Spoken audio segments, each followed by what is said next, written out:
안녕하세요. 저는 아주 기가 막힌 일을 겪고 난 뒤 한동안 사람 만나는 것이 무서워 집 밖으로도 나가지 못했던 40대 여성입니다. 자세하게 이야기를 하면 제 주위 사람들이 알아볼까 무섭지만 도무지 상식적으로 이해가 가지 않고 너무나도 놀라운 일이라 어딘가에라도 털어놓고 싶어 이렇게 사연을 올립니다. 제가 들려드릴 이야기는 몇 년 전 저에게 있었던 일이고 상상도 못할 이야기니 같이 공감해 주시면서 들어주시면 고마울 것 같습니다. 저는 평범한 가정에서 자라 평범하게 대학을 졸업하고 취직까지 무난하게 하여 남들과 다를 바 없는 평범한 하루를 살고 있었습니다. 30대가 넘어서자 저희 부모님은 제가 결혼을 하지 않는 것에 대해 걱정을 하기 시작하셨고 30대 중반부터는 매일 주말마다 선을 보러 다녔죠. 저희 남편은 선자리에서 만났고요. 처음 봤을 때는 선한 인상에 말투도 그렇고 행동도 하나하나 저를 배려해주는 모습이 의도하지 않아도 자연스럽게 나타나 이 사람이면 결혼해도 좋겠다 싶었습니다. 단 한 가지 마음에 걸리는 것은 홀어머니를 모시고 산다는 것이었죠. 아무래도 어딜 가나 고부간의 갈등에 대한 주제는 늘 불타오르지 않겠습니까? 그래서 저는 그 부분이 매우 걱정되어 이 남자와는 결혼을 하지 못하겠다 싶었습니다. 하지만 하루를 더 보고 이틀을 더 보고 하다 보니 자연스럽게 남편에게 푹 빠지게 되더라고요. 저를 배려하는 것은 늘 기본이고 저를 위한 행동을 하더라도 절대 생색내지 않는 요즘은 잘 보기 힘든 그런 친절한 남자였어요. 나에게 이 정도로 잘해주는데 결혼을 한다고 저 행동이 모조리 바뀔까 하는 생각이 자연스럽게 들었고요. 저희 부모님도 제 남편을 보고는 성품이 참 괜찮은 사람이라고 더 볼 것도 없이 결혼하라고 마음에 들어 하셨죠. 저는 시어머니를 모시고 살더라도 이 남자와 한평생을 함께 하겠다는 마음으로 결혼을 결심했습니다. 물론 친정 부모님도 처음에는 찬성하셨지만 시어머니를 모시고 살아야 한다는 부분에서는 좀 탐탁치 않아 했어요. 남편은 2배, 3배 훨씬 더 잘하고 저를 아끼고 사랑해주겠다고 부모님께 서약까지 했습니다.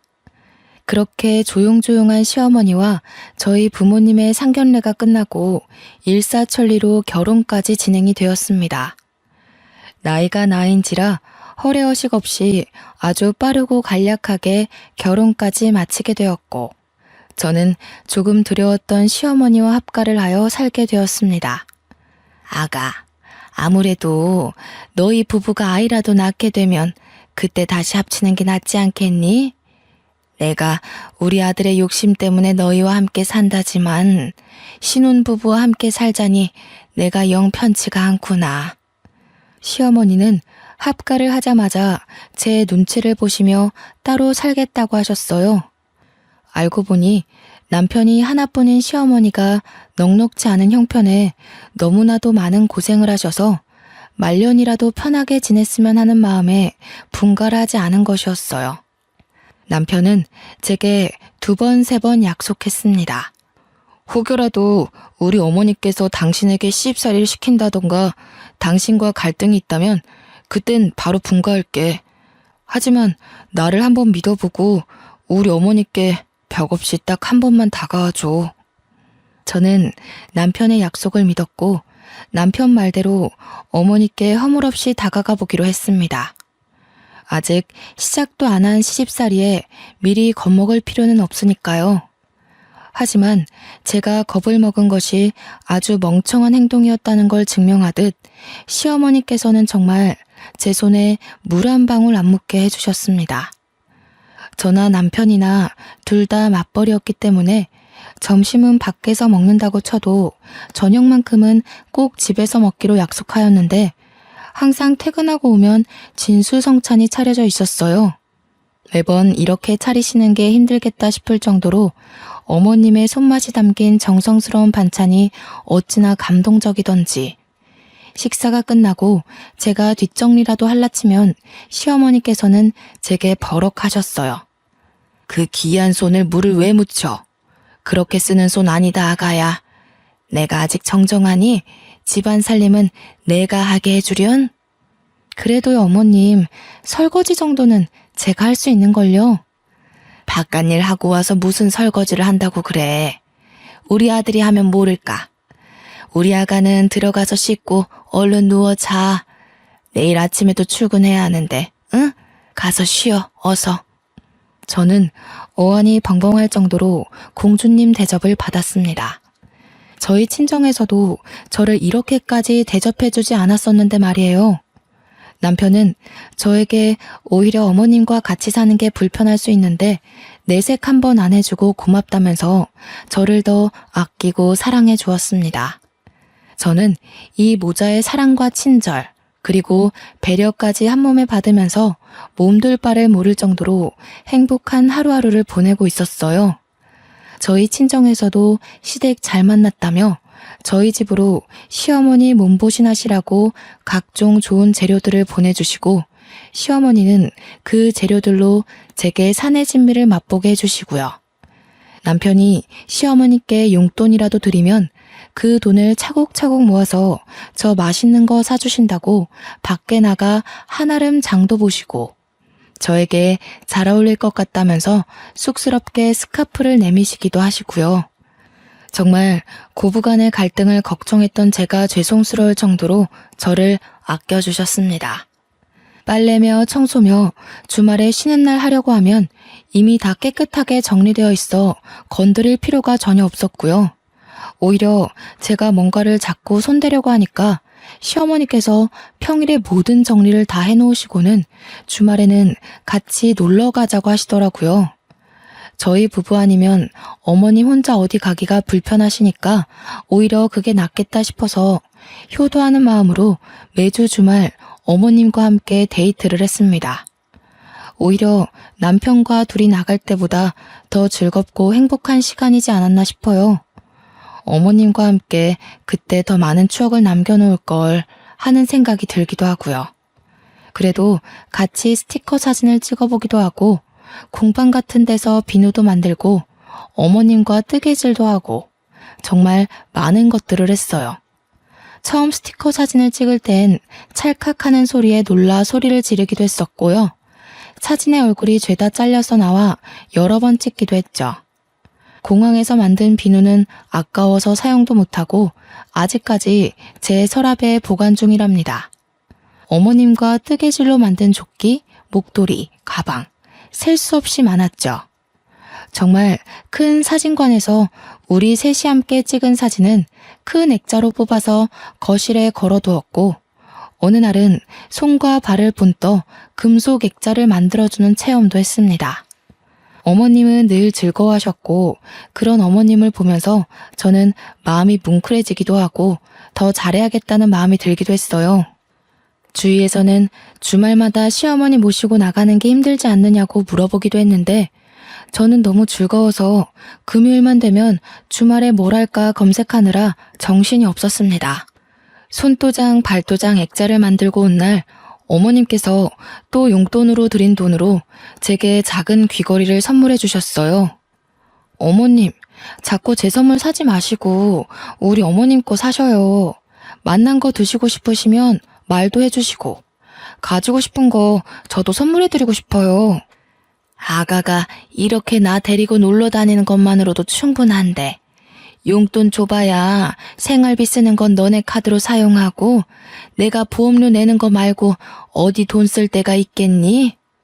어머님께 용돈을 드리면 일부는 꼬깃꼬깃 어딘가에 모아두셨다가 남편도 아닌 저를 위한 선물을 사주시곤 했는데 용돈의 대부분은 보험료 지불로 사용하고 계셨어요.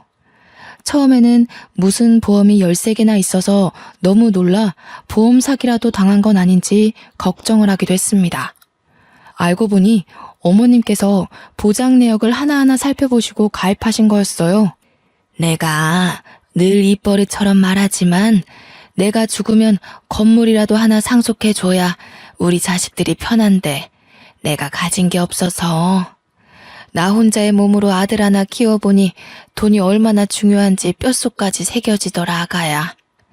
내가 죽어서 큰 돈이라도 남겨줘야 속이 시원하니 절대 내 보험만큼은 해지 말고 냅두거라. 시어머니의 마음이 너무나도 짠해 저는 절대 보험만큼은 건드리지 않기로 했죠. 그래도 남편과 결혼하고 나서 맞벌이로 차곡차곡 내 집 마련을 위한 저축도 하고 비상금도 모으고 어머님께 용돈을 드리는 부분이 전혀 부담되지 않은 선이었기에 괜찮았습니다. 직장 생활이라는 게 늘 고정급이 들어오니 어찌 보면 사업보다 훨씬 낫지 않겠어요? 안정적인 수업이 있다는 게 우리 가정에겐 참 행복이었습니다. 제가 딱 2개 저희 시어머니와 살면서 불편했던 게 있다면 첫째는 알레르기 때문에 회를 전혀 드시지 못한다는 것. 저는 어릴 때부터 횟집 사장님과 결혼할 거라고 외쳤던 날생선 킬러였는데 어머님께서 알러지가 있어 날생선을 전혀 드실 수 없었습니다. 그래서 회사에서 점심때 초밥이나 회덮밥 정도 먹는 걸로 제 마음을 달래야 했죠.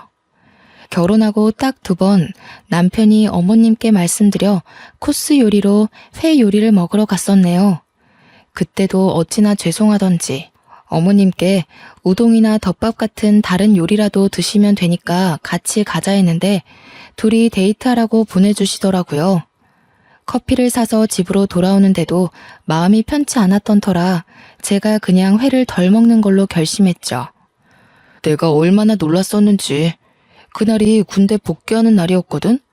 그전까진 우리 형편이 좋지 못해서 회를 먹으러 간다는 생각을 못했던 거지. 내가 군대 선임이랑 한번 횟집 가서 광어회를 먹었는데 너무 맛이 좋은 거야. 그래서 휴가 나가면 어머님을 꼭 모시고 가야겠다 다짐을 해서 어머니와 함께 횟집에 간 거지. 자기 많이 놀랐겠네.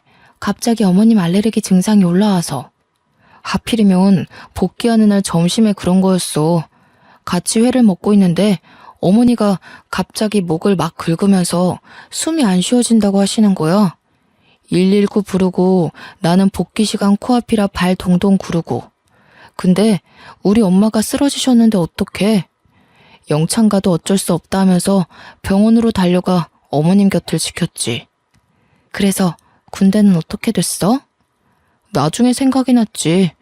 병원에서 부대로 전화를 걸었지. 부대는 다 뒤집어졌다는 거야. 내가 탈영한 줄 알고. 나 잡으러 헌병 출동한다 그러고.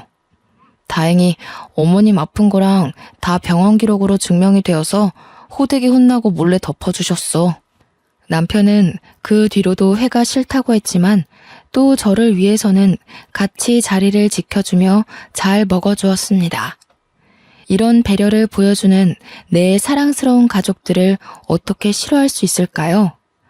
저도 마음이 활짝 열리자 어머님도 저를 더 아끼고 사랑해 주셨죠.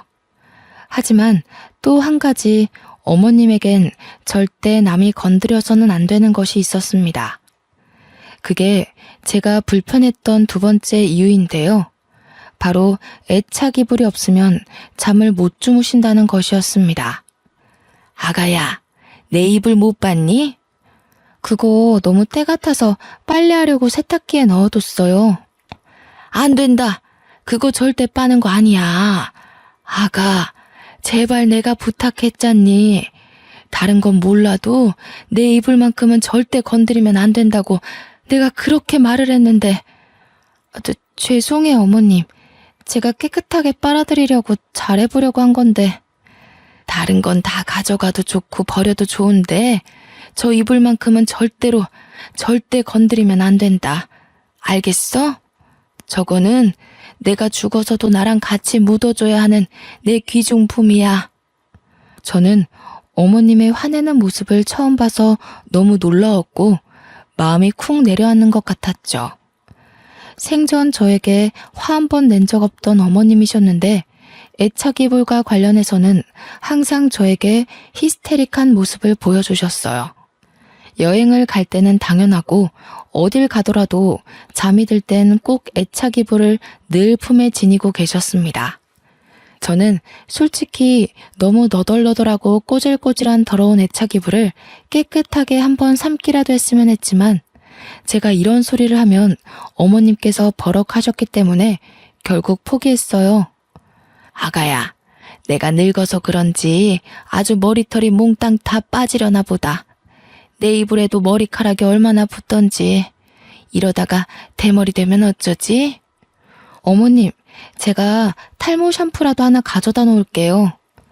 저는 어머님께서 이불에 머리카락이 붙는다고 하셔서 애착 이불에다가 돌돌이라도 돌려 머리카락만 정리를 해드려야겠다 싶었습니다. 어머님 이불을 가져와 열심히 머리카락을 정리하고 있는데 어머님께서 불같이 달려와 이불을 빼앗더라고요. 저는 조금 황당하기도 하고 너무나도 서운한 마음이 들었죠. 어머니, 빨래 하려던 거 아니고 그냥 붙어있는 머리카락만 정리해드리려고 했어요. 아가, 마음은 잘 알겠는데 내가 이불이 없으면 불안해서 그래. 내가 정리할 테니 내 이불에는 신경 쓰지 말거라. 알겠지? 저는 그 뒤로 눈에 보여도 이불에는 신경 안 쓰기로 굳게 다짐했죠. 죽어서도 꼭 같이 묻어달라고 하시는데 제가 뭘 더 어떻게 할 수 있겠어요? 그렇게 서로의 불편함은 건드리지 않고 하루하루를 살다 보니 너무나도 감사하게 저에게 새 생명이 찾아왔습니다. 같이 산부인과에 가서 아가의 첫 심장 소리를 들었을 때 남편과 시어머니는 눈물을 줄줄 흘릴 정도로 감동을 했죠. 우리 아가가 이렇게 효도를 하는구나. 새 생명이라니. 나에게 손주가 찾아오다니. 우리 아가 절대로 몸 조심해야 되니까 앞으로는 집에서도 누워만 있거라. 응? 그래. 회사도 휴직을 하던지 그만두던지 하자. 우리 그래도 모아둔 돈도 꽤 있고 내가 이번에 승진도해서 월급도 올랐으니 당신은 태어날 우리 아이 생각하면서 태교만 해. 저는 만삭이 될 때까지 일을 할 생각이었지만 가족들의 만류로 어쩔 수 없이 휴직계를 내게 되었습니다. 너무 일찍부터 육아휴직을 쓰는 것이 아닌가 싶긴 했지만 10년 가까이 다닌 회사였기 때문에 사장님께서도 저를 많이 배려해 주셨어요. 정말 평소에도 집에서 하는 일이 없었는데 임신하고 나니 더 할 일이 없어지더라고요. 제가 화장실이라도 가려고 일어나면 어머님께서 와서 무슨 일이냐 하고 안절부절 제 옆을 못 떠나시고요. 병원에서 아가 자궁이 약해서 푹 쉬라고만 했잖니. 늙은이가 주책이지? 화장실 한번 갈 때마다 불안해서. 아니에요, 어머님. 이렇게 신경 써주시니 제가 건강하게 잘 버티는 거 아니겠어요? 그래도 가끔 동네 산책 30분 정도는 좋다고 하던데 저랑 산책이라도 가실까요? 내내 집에만 있어서 몸이 찌뿌둥했는데 잘 됐다며 어머님과 저는 매일같이 하루에 30분, 많게는 1시간이 넘도록 공원 산책을 즐기게 되었습니다. 어머님이 살아온 인생에 대해서도 듣고 같이 울다 웃으며 서로 더욱 더 돈독해졌어요. 그날 저녁 남편이 급하게 다른 지역 출장을 간다고 떠나게 되었습니다. 회사에서 승진을 하고 연봉이 훌쩍 오른 대신 출장이 점점 잦아지고 퇴근도 늦어지고 했어요. 저는 갑자기 떠나야 한다고 해서 짐가방을 싸주고는 남편을 배웅했죠. 집을 나서던 남편이 시어머니께 우리 마누라 먹고 싶은 거 다 해주시라며 신신당부를 하여 어머님이 등짝을 치기도 했습니다. 불편한 법도 한데 참 가족이 울타리 안에서 끈끈해짐을 느끼게 되더라고요. 그러다 문득 밤에 여는 포장마차에서 파는 순대볶음이 너무나도 먹고 싶은 거예요. 여기가 주거도시이긴 하나 지방에 있는 작은 소도시로 큰 병원도 없고 음식점도 많지 않고 인프라가 잘 되어 있는 그런 동네는 아니었어요. 야식 배달도 안 되는 동네 밖을 조금만 나가면 있는 포장마차에서 파는 순대볶음이 정말 매콤하고 맛있었거든요. 하지만 밤 시간이 너무 늦었고 남편도 없어서 먹고 싶은 마음을 꾹 참았죠. 차를 타고 가면 5분 거리인데 걸어가려고 하면 구불구불 비포장도로 같이 횡단보도도 길을 건너야 해서 밤에는 위험했습니다. 근데 때마침 어머님과 TV 채널을 돌리는데 딱 순대볶음이 나오는 거예요. 너무 먹고 싶은 마음에 맛있겠다 하고 말로 뱉어버리고 말았죠. 아가, 순대볶음이 먹고 싶니? 저 앞 사거리 지나서 포장마차촌에 팔지 않을까? 내가 다녀오마. 어머님, 밤길이라 너무 위험해요. 거기 가려면 횡단보도도 없는 비포장도로를 건너야 하는데 저 괜찮아요. 참을 수 있어요. 우리 손주가 먹고 싶다는데 어떻게 참니? 아가, 거기다가 네 남편이 하는 말 들었지? 먹고 싶은 거 다 해주라고. 내가 후딱 갔다 오마. 제가 여러 번 말렸지만 어머님은 듣지 않으셨어요. 같이 가자고 말했지만 야밤에 위험하다면서 혼자 성큼성큼 가시는 거예요. 저는 걱정이 되어 이러지도 못하고 저러지도 못하고 발만 동동 구르면서도 순대볶음 생각에 침이 절로 고였습니다. 하지만 늘 제 생각처럼 모든 일이 행복하게만 흘러가지 않더라고요. 정말로 제가 우려했던 대로 횡단보도가 없는 어둑한 길을 건너시다가 시어머니를 채 보지 못한 엄청나게 큰 냉동 탑차가 시어머니를 치고 말았습니다. 교통사고가 아주 크게 났고 결국 저희 어머님은 세상을 떠나시게 되었습니다. 처음 응급실에서 전화를 받았을 때 저는 아무것도 하지 못하고 멍하니 거실에 서 있었어요. 눈물이 줄줄 흘러나오기 시작하면서 남편에게 전화를 걸었고 콜택시를 불러 병원으로 달려갔습니다. 처참한 모습으로 시신이 되어버린 어머님을 보면서 제 몸에 뭐가 묻는지도 모른 채 어머님을 끌어안고 엉엉 울었습니다. 출장을 나섰다가 연락을 받고 황급히 돌아온 남편은 제정신이 아닌 것처럼 보였습니다. 같이 어머님을 끌어안고 엉엉 울다가 병원 관계자들의 제지로 비켜서게 되었죠. 장례를 준비하고 염을 해야 하는데 저는 임신 중이니까 들어오지 말라고 하더라고요. 아무래도 시골 병원이다 보니 미신 같은 것도 다들 믿으시고 저는 그렇게 어머님 하시는 장면도 보지 못한 채 상복을 입고 장례를 치렀습니다. 힘들지? 임신한 몸으로 장례까지 치르려니. 들어가서 좀 쉴래? 나 때문이야. 내가 순대볶음만 먹고 싶다고 안 했어도 나 때문에 돌아가신 건데 내가 어떻게 편히 쉴 수 있겠어. 아니야. 내가 당신 꼭 먹고 싶은 거 다 해주라고 해서 이렇게 된 거야. 순대볶음 먹고 싶은 걸 어떻게 참어. 임신까지 했는데. 우리 어머님 손주 생겼다고 너무너무 잘해줄 거라고 나한테 몇 번이나 고맙다고 했는데 이렇게 가시면 내가 어떻게 보내드려. 저는 몇 날 며칠을 울면서 어머님 생각만 하며 보냈습니다. 저에게 순대볶음이 식지 않을 때까지 돌아오겠다며 웃으며 떠나신 모습이 마지막이라는 사실이 정말 믿기지 않았고요. 결국 자책과 눈물을 반복하다 유산기가 보여 병원에 입원까지 하게 되었습니다. 무너져버린 남편은 제게 울면서 말했어요. 당신까지, 우리 아이까지 잘못되면 나 너무 힘들 것 같아. 제발 편하게 마음 먹고 쉬어, 어? 저는 남편 말대로 병원에서 휴식을 취하기로 했습니다. 영양제다 뭐다 주렁주렁 매달아 놓은 주사들과 함께 병원 이곳저곳을 둘러보는데 참 이런 곳에서 어머님의 장례를 치렀다는 게 죄송스럽더라고요. 마지막 가시는 길 정말 좋은 병원에서 장례라도 치렀어야 했는데 하는 마음이 들더라고요. 남편도 마음이 많이 힘들 텐데 오히려 저를 위로해주고 저희는 서로를 의지하며 그렇게 버텨냈고 저는 일주일 만에 퇴원을 하게 되었습니다. 집에 돌아와 어머님의 유품을 정리하는데 도무지 이불만큼은 버릴 수가 없겠더라고요. 어머님께서 꼭 이불도 같이 묻어달라고 하셨었는데 차마 어머님의 흔적이 가장 진하게 묻은 이불을 같이 보낼 수 없더라고요. 같이 보낼 수 없었어요. 제가 너무나도 사랑했고 그리워하는 어머님이기 때문에 제 이기심에 이불만큼은 제가 꼭 끌어안고 있었죠. 보자기에 곱게 싸서 제가 언제든 그리울 때마다 꺼내보려고 장롱 속에 넣어두었습니다. 그렇게 정신없이 하루 이틀을 보내고 있는데 보험회사에서 연락이 막 오더라고요.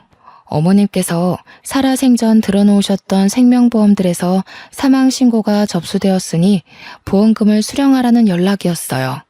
남편 통장으로 모두 수령을 했고 그 금액에 저희는 2번 놀라고 말았습니다. 무려 20억가량의 보험금이 통장으로 들어온 거예요. 생전에 건물 한 채에 못 물려주고 미안하다고 몇 번이나 제 손을 잡고 쓴웃음을 짓던 어머니께서 보험금을 이렇게 남겨주시다니 저는 또 한 번 눈물을 터뜨렸죠. 남편은 그동안 진심으로 어머니와 함께 행복한 추억을 만들어줘서 고맙다고 앞으로 행복하게 살자고 하더군요. 저희는 그렇게 새로운 출발을 결심했습니다. 하지만 그것도 잠깐이었어요. 아주 충격적인 일이 그 이후에 발생했습니다. 제가 임신 4개월에 접어들 무렵이었습니다. 집에 갑자기 누군가 찾아왔어요. 남편은 출근하고 없었고 친정 부모님은 여행을 떠나셨기 때문에 집에 찾아올 사람도 없어서 누군가 하고 인터폰으로 밖을 보니 어머님이 서 계신 게 아니겠어요. 저는 너무 놀라 소리도 지르지 못하고 멍하니 현관문 앞에 서 있었습니다. 얘야, 문 열어라. 장례까지 다 치르고 분명 강에 뿌려달라 하셔서 앞으로는 훨훨 여행 다니시라고 강에 뼈가루를 다 뿌리고 왔는데 죽은 시어머니가 문 앞에 서 있다뇨. 저는 놀라서 까무라칠 것 같았어요. 마음을 가다듬고 문을 여니 정말로 시어머니께서 저를 흘겨보고 계신 게 아니겠어요? 뭐가 이렇게 굼떠? 제게 확 쏘아붙이는 시어머니의 목소리까지 정말 제가 알던 그 어머님의 목소리와 똑같았어요. 저는 눈물을 줄줄 흘리면서 어머님을 꼭 끌어안아 보았습니다. 얘가 왜 이래? 이거 놔. 귀신인가 싶었지만 정말 살아있는 시어머님의 모습이었습니다. 행색이 조금 꼬질꼬질하긴 했지만 어디서 어떻게 돌아오신 건지 분명 사고당하여 병원에 사망 선고를 받았을 때도 제가 옆에 있었는데 말이죠. 아니 어머니, 이게 어떻게 된 일이에요? 분명 제가 장례까지 다 치렀는데. 얘가 내가 살아 돌아왔으면 감사합니다. 앞으로 잘하겠습니다 해야지 어디 말을 붙여? 그럼 내가 뭐 무덤에서 살아 돌아왔을까봐? 사고당해서 죽은 게 내가 확실해? 나 이렇게 살아있잖아. 시어머니께서 제게 호통을 치며 죽은 게 내가 맞냐고 하니 갑자기 혼란스러웠어요. 분명 제가 시체로 시어머니를 뵙긴 했지만 시신이 차에 심하게 깔려 훼손된 상태였고 저도 시어머니의 말을 들으니 제가 본 게 진짜가 맞는지 의심이 들었고요. 저는 남편에게 전화를 걸어 이 사실을 모두 말했고 남편은 헐레벌떡 집으로 돌아왔습니다. 시어머니와 똑같은 얼굴, 똑같은 목소리를 듣고 남편도 오열을 했고 저희는 시어머니의 말대로 시신을 착각해서 시어머니인 줄 알고 장례를 치렀다고 생각했어요. 어머니, 그동안 어디 계셨길래 3주가 넘도록 행방이 묘연하셨던 거예요? 내가 글쎄 말하자면 긴데 아무튼 사고를 좀 당해서 기억이 안 난다. 이제서야 겨우 기억이 나서 더듬더듬 집으로 찾아왔더니 내가 죽었다지 뭐냐? 배고픈데 뭐 좀 먹을 거 없니? 뭐라도 시켜 먹든 아니면 밥 좀 해와라. 며느리가 돼가지고 빠릿하게 움직이지 않고 못 배워 먹은 것처럼 멍하니 그러고 있니? 제게 단 한 번도 싫은 소리를 한 적 없던 어머니께서 그런 말을 하시니 조금 놀라웠지만 사고를 당해 기억을 단편적으로 잃으셨다고 하시니 저도 별 의심 없이 밥을 차렸습니다. 생전에 어머님께서 좋아하시던 나물 반찬을 잔뜩 사와서 밥상을 차리니 젓가락을 탁 놓으시더라고요. 내가 배가 고파서 반찬 사오는 시간까지 기다렸는데 고작 나를 대접하는 게 나물 반찬이야? 어디 회라도 떠오는 줄 알고 기다렸더니 안 먹어. 저는 회를 찾는 시어머니에게 의문이 들었지만 3주 만에 다시 찾아오신 건데 고기라도 내어드렸어야 했다고 생각하면서 죄송하다고 했죠. 그 뒤로 저는 임신해서 점점 배가 불러오는 몸으로 어머님을 극진히 대접했습니다. 저에게 단 한 번도 시킨 적 없었던 속옷 빨래도 직접 하고 어머님 잠자리에 드실 자리끼까지 손수 준비했죠. 어머님은 당연하다는 듯 저의 대접을 받으셨지만 제가 임신 7개월쯤 되었을 때 저는 점점 의심이 들었습니다. 여보, 아무리 생각해도 이상해. 당신은 이상한 부분이 없어? 나도 조금 의심이 들던 참이야. 지난번에 횟감 떠왔더니 아무렇지 않게 드시는 거 봤지? 우리 어머니 알러지 때문에 생선회를 드시지 못한 분이셨어. 그것뿐만이 아니야. 내가 내 입으로 말하기 부끄럽지만 같이 살면서 단 한 번도 내게 일을 시키신 적 없던 어머니셨어. 근데 지금은 물까지 내가 떠다 드려야 돼.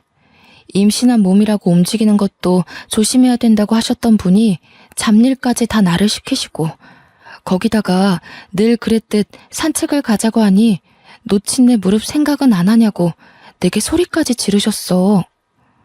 혹시 어머니께서 이불은 안 찾으셨어? 그게 제일 수상해.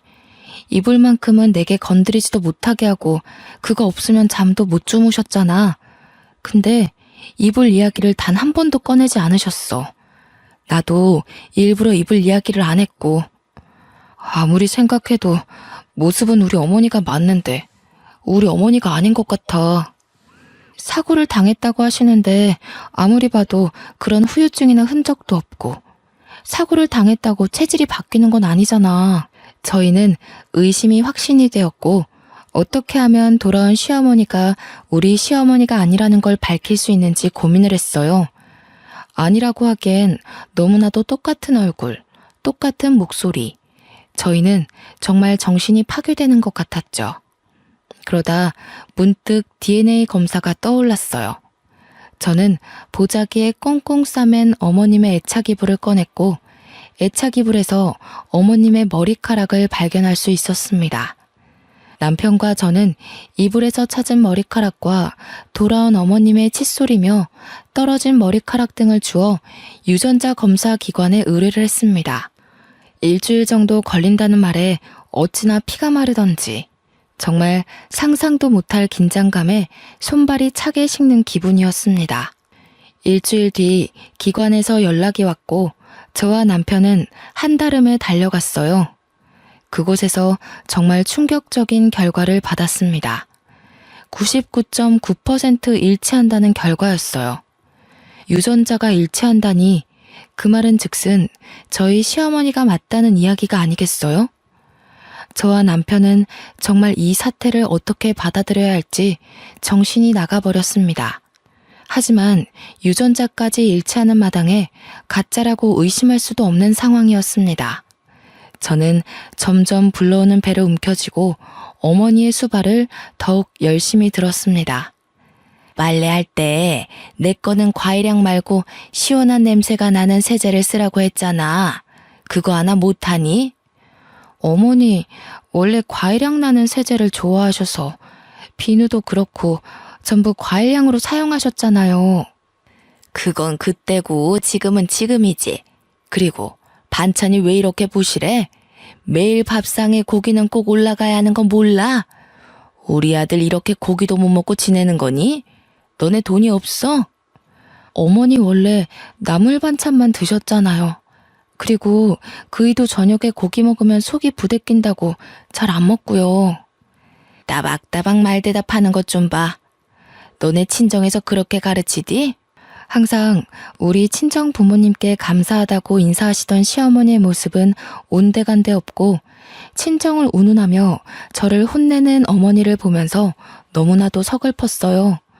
도무지 어떤 사고가 났길래 사람이 저렇게까지 변할 수 있나 무섭기까지 했죠. 어머니, 도대체 그날 순대볶음 사러 간 날 어떤 사고를 당하셨길래 이렇게까지 성격이 바뀌신 거예요? 뭐야, 지금 내 성격이 더럽다는 거야? 너 지금 나한테 욕하는 거니? 저는 점점 마음의 문을 닫고 어머님과 대화하는 시간을 줄였습니다. 이게 바로 처음에 고민했던 고부간의 갈등인가 싶기도 했고요. 그러던 어느 날 남편과 어머님과 저 셋이 근교에 밥이라도 함께 하러 나갔는데 정말 또 한 번 의심하게 되는 발언을 어머님께서 하셨어요. 내가 사망 선고 받으면서 받은 사망보험금이 꽤 되는 걸로 알고 있다. 내가 알아보니 대충 봐도 20억은 되는 것 같던데. 나도 노후를 좀 즐기면서 살아야지 않겠니? 언제까지 이딴 시골에서 심심하게 살 수도 없고. 보험회사에 전화해보니까 이미 지급도 다 됐다고 하던데. 그거 내 몫이기도 하니까 반은 너네 줄 테니까 반은 나한테 주렴.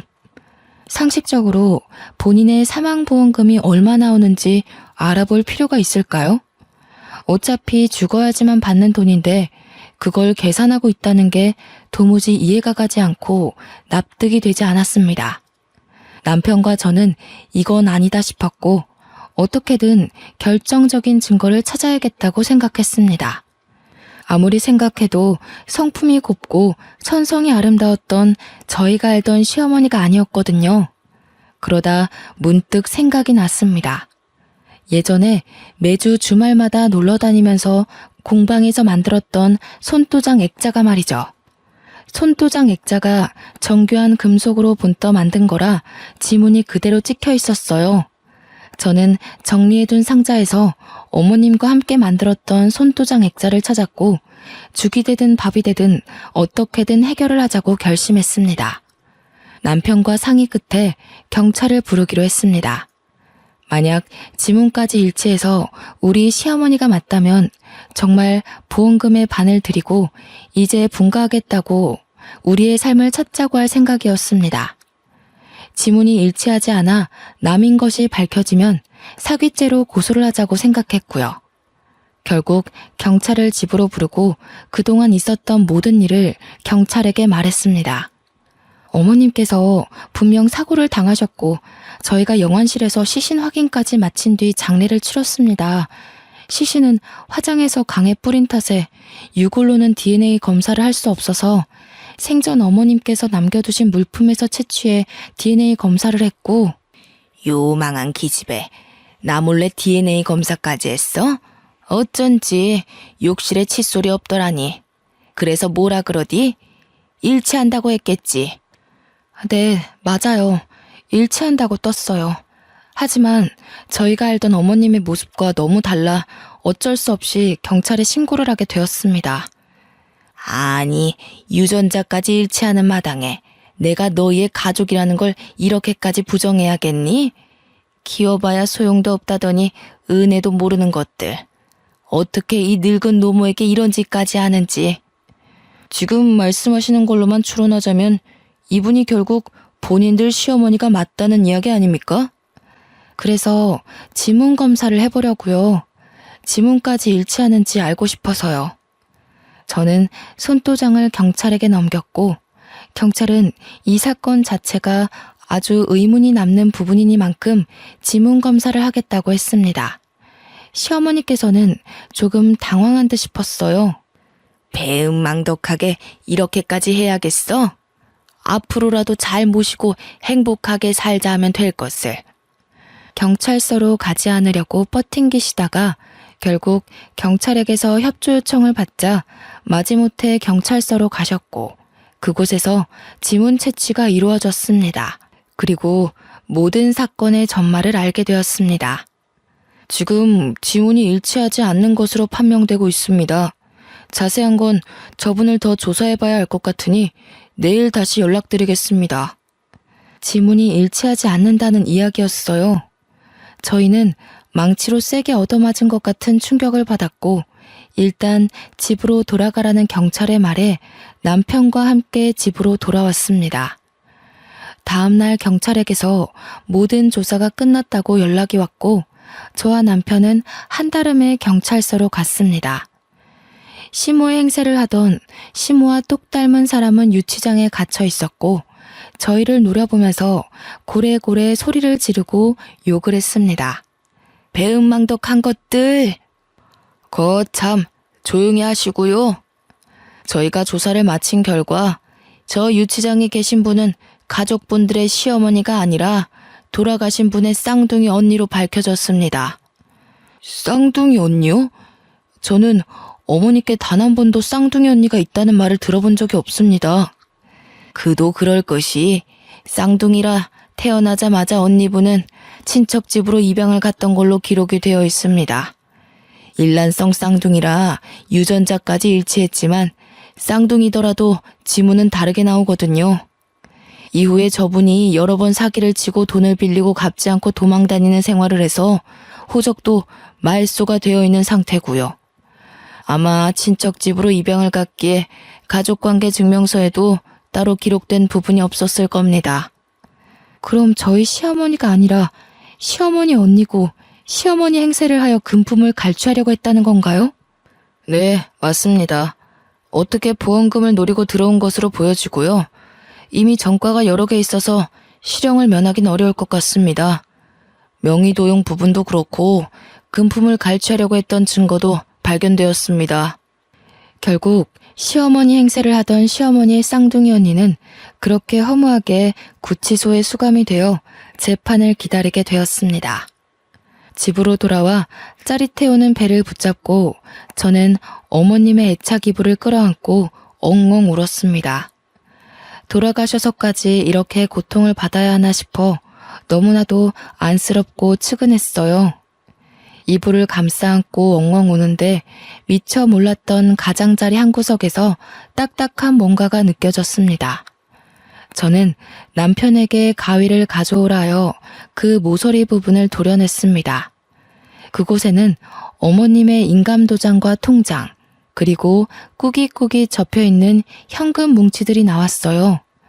저희가 용돈을 드릴 때마다 남은 쌈짓돈들을 모아 통장에 입금하고 미처 입금하지 못한 현금들을 거기에 모아두셨던 겁니다. 통장에는 우리 며느리 아들 용돈이라고 서투른 한글로 적혀 있었고요.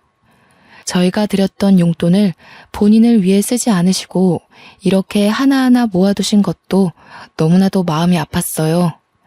이런 돈으로 저에게 맛있는 것도 사주시고 스카프도 사주시고 했던 걸 생각하니 정말 가슴이 너무나도 저렸습니다. 보험금까지 큰 돈 남겨주시고 떠난 어머님을 생각하면 아직도 제 마음이 너무나도 아픕니다. 저는 이후 건강하게 아들을 출산했습니다. 회사에는 양해를 구하고 퇴사를 했고요. 지금은 벌써 시간이 꽤 흘러 아이도 유치원에 갈 나이가 되었습니다.